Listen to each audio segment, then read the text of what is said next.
নামাজে একই রাকাতে সূরা ফাতিহা পড়ার পর তিনবার সূরা ইখলাস পড়া যাবে কিনা? খুবই দরকারি একটা প্রশ্ন।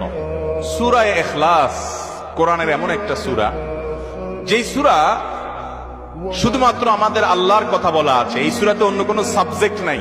এই সূরা শুধু কার আলোচনা আছে?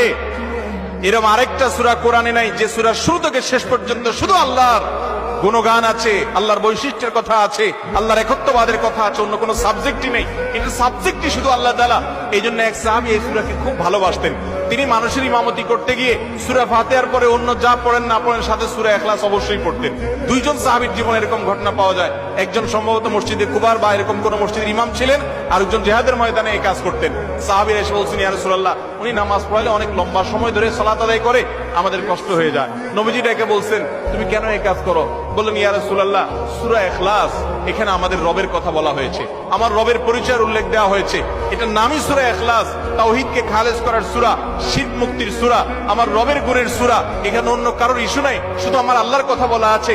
এই জন্য সূরার মর্মটা, এর অর্থটা আমাকে খুব স্পর্শ করে, আমার খুব ভালো লাগে। এই জন্য সূরা ফাতিহার পরে অন্য যা পড়ি না পড়ি, অতিরিক্ত সূরা হিসাবে, সূরা মিলানোর অংশ হিসাবে সূরা ফাতিহাটা আমি অবশ্যই পড়ি। নবী করিম সাল্লাল্লাহু আলাইহি সাল্লাম বলেছেন, এই সূরার ভালোবাসায় তোমাকে জান্নাতে নিয়ে যাবে।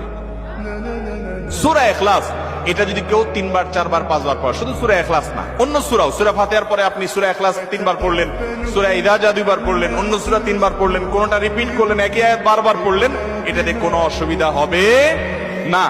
আপনি বারবার পড়তে পারেন, কোনো অসুবিধা হবে না ইনশাআল্লাহ। তবে লক্ষ্য রাখবেন, প্রথম রাকাতের চাইতে দ্বিতীয় রাকাতটা তুলনামূলক একটু ছোট হবে। হ্যাঁ, আয়তনে পরিমাণে একটু ছোট হবে, এটাই সুন্নাহ। নবী করিম সাল্লাল্লাহু আলাইহি ওয়াসাল্লাম প্রথম রাকাত যদি 2 মিনিট ধরে পড়তেন, দ্বিতীয় রাকাত 1.5 মিনিট, অর্থাৎ একটু কমায়া পড়তেন, এটাই তার সুন্নাহ ছিল।